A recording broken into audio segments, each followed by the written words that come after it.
नमस्कार विद्यार्थी मित्रो, मी डॉक्टर देहडे डी आर, सहयोगी प्राध्यापक व विभाग प्रमुख, अर्थशास्त्र विभाग, यशवंतराव चव्हाण वारणा महाविद्यालय, वारणानगर। आज आपण BA भाग 2 सेमिस्टर 3 स्थूल अर्थशास्त्र पेपर नंबर 3 प्रकरण 2 राष्ट्रीय उत्पन्न या दुसऱ्या प्रकरणामधील राष्ट्रीय उत्पन्न मापनाच्या ज्या विविध पद्धती आहेत त्यामधील उत्पादन पद्धती अभ्यासणार आहोत। राष्ट्रीय उत्पन्नाचे मापन करण्यासाठी प्रामुख्याने 3 पद्धतींचा समावेश केला जातो। त्यामध्ये उत्पादन पद्धती, उत्पन्न पद्धती आणि खर्च पद्धती या 3 पद्धतींचा समावेश होतो। त्यापैकी आपण उत्पादन पद्धती आज अभ्यासणार आहोत। विशिष्ट कालखंडामध्ये अर्थव्यवस्थेत प्रत्यक्ष क्षेत्राकडून उत्पादन झालेल्या अंतिम वस्तू व सेवांचे पैशातील मूल्य म्हणजे राष्ट्रीय उत्पन्न होय। म्हणजेच राष्ट्रीय उत्पन्न जे आहे, या राष्ट्रीय उत्पन्नात एका वर्षाच्या कालावधीमध्ये ज्या एकूण वस्तू आणि सेवा उत्पादित होतात, या वस्तू आणि सेवांचे पैशातील मूल्य विचारात घेतले जाते। ते मूल्य म्हणजेच राष्ट्रीय उत्पन्न असते। यामध्ये उपभोग्य वस्तू व भांडवली वस्तूंच्या मूल्यांचा समावेश होतो। प्रामुख्याने भांडवली वस्तू आणि उपभोग्य वस्तूंच्या मूल्यांचा विचार राष्ट्रीय उत्पन्नामध्ये केला जातो। शेती, खाणकाम, मच्छीमारी, बांधकाम, कारखानदारी, व्यापार, वाहतूक, दळणवळण आणि इतर सार्वजनिक सेवा किंवा व्यवसाय इत्यादी अनेक विभागामध्ये अर्थव्यवस्थेचे विभाजन झालेले असते व प्रत्येक विभागामधून विशिष्ट वस्तू आणि सेवांचे उत्पादन होत असते। मग या वस्तू आणि सेवा ज्या उत्पादित झालेल्या असतात त्यांचे पैशातील मूल्य विचारात घेतले जाते व त्यावरून राष्ट्रीय उत्पन्न निश्चित केले जाते। राष्ट्रीय उत्पन्न मापनाच्या ज्या पद्धती आहेत त्यामध्ये उत्पादन पद्धती ही खूप महत्त्वाची पद्धती आहे। एकच वस्तू 2 वेळा राष्ट्रीय उत्पन्नात मोजली जाऊ नये यासाठी मूल्यवृद्धी पद्धतीचा अवलंब केला जातो। उदाहरणार्थ, साखर निर्मिती करताना उत्पादनाचे 5 टप्पे मांडले तर प्रत्येक टप्प्यात वस्तूच्या मूल्यात जी निव्वळ भर पडते त्याची बेरीज करून राष्ट्रीय उत्पन्न काढले जाते। उदाहरणार्थ, साखरेचे उत्पादन करावयाचे असेल तर प्रथम ऊसाचे उत्पादन करणे आवश्यक असते। त्यानंतर ऊस तोड करणे गरजेचे असते। ऊस तोडल्यानंतर त्याची वाहतूक करावी लागते। वाहतूक केल्यानंतर त्या ऊसावर कारखान्यामध्ये प्रक्रिया केली जाते आणि प्रक्रिया करून त्याचे रूपांतर पक्क्या मालात अर्थात साखरेमध्ये केले जाते। म्हणजे अशा प्रकारे साखर निर्मिती करताना उत्पादनाचे 5 टप्पे मांडले तर प्रत्येक टप्प्यात वस्तूच्या मूल्यात जी निव्वळ भर पडते त्याची बेरीज करून राष्ट्रीय उत्पन्न काढले जाते। राष्ट्रीय उत्पन्न मोजताना घ्यावयाची दक्षता किंवा काळजी। उत्पादन पद्धतीच्या सहाय्याने ज्यावेळी राष्ट्रीय उत्पन्न मोजले जात असते त्यावेळी काही दक्षता किंवा खबरदारी काळजी घेणे आवश्यक असते। त्यामध्ये दुबार मापन टाळणे आवश्यक असते। एकाच वस्तूचे किंवा एकाच सेवेचे 2 वेळा किंवा 2 पेक्षा अधिक वेळा मापन होऊ नये याचाच अर्थ दुबार मापन टाळणे आवश्यक असते।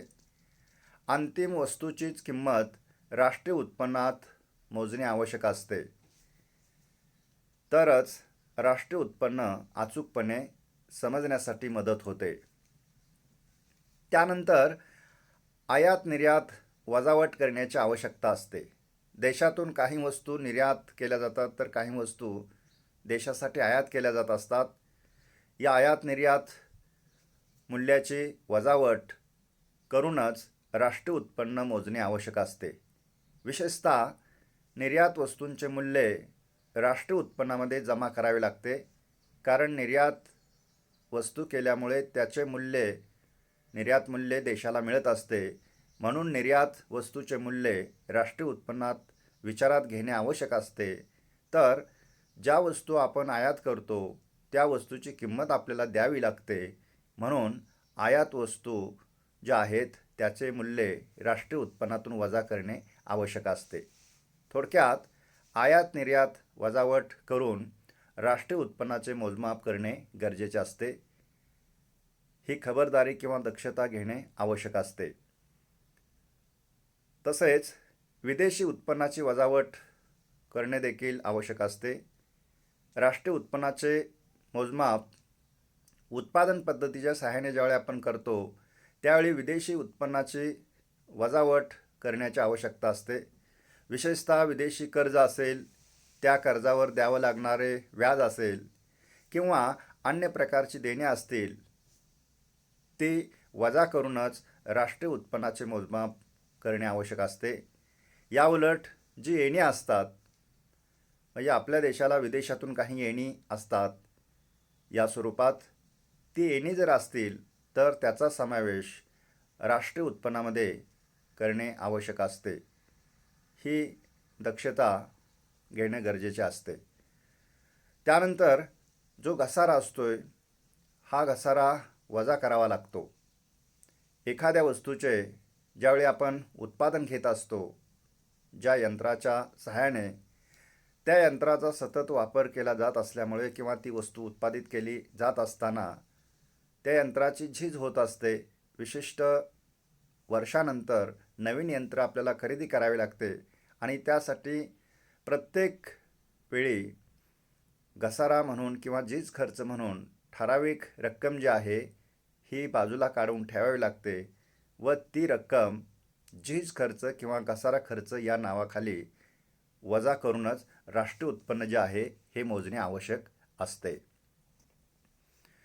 त्याचबरोबर उत्पादन पद्धतीच्या सहाय्याने ज्यावेळी राष्ट्रीय उत्पन्नाचे मापन केले जात असते त्यावेळी किंमत निर्देशांक हा विचारात घेणे तितकेच आवश्यक असते. वस्तूच्या किमतीतील बदलांची दखल घेणे आवश्यक असते. वस्तूंच्या किमतीतील जे बदल आहेत हे बदल विचारात घेऊनच राष्ट्रीय उत्पन्न मोजावे लागते. त्याचबरोबर वास्तव मापन करण्याची आवश्यकता असते.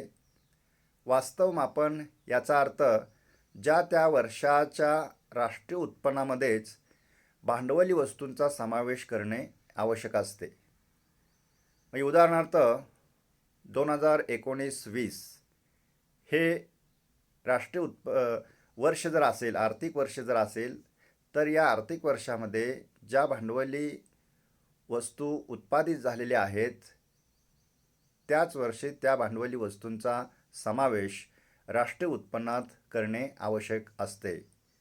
थोडक्यात ज्या वर्षात भांडवली वस्तू उत्पादित होत असतात ते उत्पादनाचे वर्ष विचारात घेऊनच राष्ट्रीय उत्पन्न मोजणे आवश्यक असते. त्यानंतर उपयोग ही देखील दक्षता किंवा खबरदारी घेणे आवश्यक असते.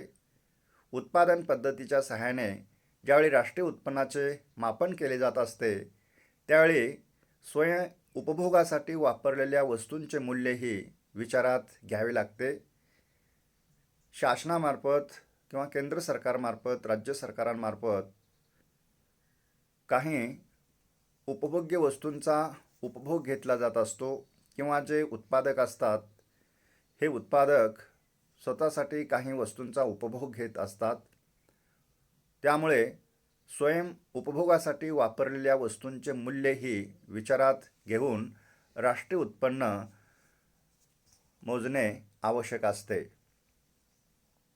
त्यानंतर सरकारी उपयोगाच्या वस्तूंचे मूल्य राष्ट्रीय उत्पन्नामध्ये विचारात घेणे आवश्यक असते. सरकारची काही विशिष्ट खाते असतात की त्या खात्यातील उत्पादन किंवा विविध उद्योग असतात, त्या उद्योगातील उत्पादन केवळ शासनामार्फतच केले जात असते आणि विशेषतः सरकारी जी खाते आहेत या खात्यांच्या उपयोगासाठीच त्या वस्तूंचे उत्पादन घेतले जात असते. त्यामुळे सरकारी खात्यांच्या उपयोगासाठी उत्पादन केलेल्या वस्तूंचा समावेश राष्ट्रीय उत्पन्नामध्ये करणे आवश्यक असते. म्हणजेच उत्पादन पद्धतीच्या सहाय्याने ज्यावेळी राष्ट्रीय उत्पन्नाचे मोजमाप केले जात असते त्यावेळी सरकारी खात्यांच्या उपयोगासाठी उत्पादन केलेल्या वस्तूंचा समावेश राष्ट्रीय उत्पन्नामध्ये होणे आवश्यक असते. ही खबरदारी किंवा दक्षता घेणे तितकेच महत्त्वाचे असते. त्याचबरोबर अप्रत्यक्ष कराची वजावट करूनच राष्ट्रीय उत्पन्न मोजणे आवश्यक असते. उत्पादन पद्धतीच्या सहाय्याने ज्यावेळी राष्ट्रीय उत्पन्नाचे मापन केले जात असते त्यावेळी ज्या वस्तूंचे उत्पादन होत असते किंवा ज्या सेवांचे उत्पादन होत असते त्यावर अप्रत्यक्ष कर आकारलेला असतो. त्यामुळे हा अप्रत्यक्ष कर जो असतोय तो वजा करूनच राष्ट्रीय उत्पन्नाचे मापन करण्याची आवश्यकता असते. वस्तूवरील अप्रत्यक्ष कराची रक्कम वजा करून राष्ट्रीय उत्पन्नाचे मापन करणे योग्य असते. तर अनुदानाची रक्कम जमा करूनच राष्ट्रीय उत्पन्नाचे मापन करणे आवश्यक असते. शेवटी अचूक मापन करण्याची देखील आवश्यकता असते. देशाचे राष्ट्रीय उत्पन्न अचूकपणे समजण्यासाठी आपल्याला अचूक मापन करण्याची आवश्यकता असते. याचाच अर्थ कोणतीही वस्तू मोजमापाशिवाय राहू नये. म्हणजे उत्पादित होणाऱ्या सर्वच्या सर्व वस्तूंचं मापन किंवा मोजमाप झाले पाहिजे, तरच राष्ट्रीय उत्पन्न अचूकपणे आपल्याला समजू शकते. त्याचबरोबर दुहेरी मोजणी ही देखील टाळण्याची आवश्यकता असते. दुहेरी मोजणी जर झाली तर वास्तवात जे उत्पन्न असते त्यापेक्षा उत्पन्न वाढण्याची शक्यता असते आणि काही वस्तूंचं मोजमाप करायचं जर राहिलं तर वास्तवात जितके उत्पन्न आहे त्यापेक्षा राष्ट्रीय उत्पन्न कमी होण्याची शक्यता असते. म्हणून ज्या वस्तू आणि सेवांचे उत्पादन होत असते त्यांचे अचूक मापन करणे आवश्यक असते. म्हणजे अशा प्रकारे राष्ट्रीय उत्पन्न मोजताना दक्षता किंवा खबरदारी जी आहे ही घेण्याची आवश्यकता असते. थोडक्यात आज आपण राष्ट्रीय उत्पन्न मापनाच्या ज्या विविध पद्धती आहेत त्यामधील उत्पादन पद्धती अभ्यासलेली आहे. त्याचबरोबर उत्पादन पद्धतीच्या सहाय्याने राष्ट्रीय उत्पन्नाचे मोजमाप करत असताना कोणती दक्षता घेणे आवश्यक आहे या बाबींचा अभ्यास केलेला आहे. धन्यवाद.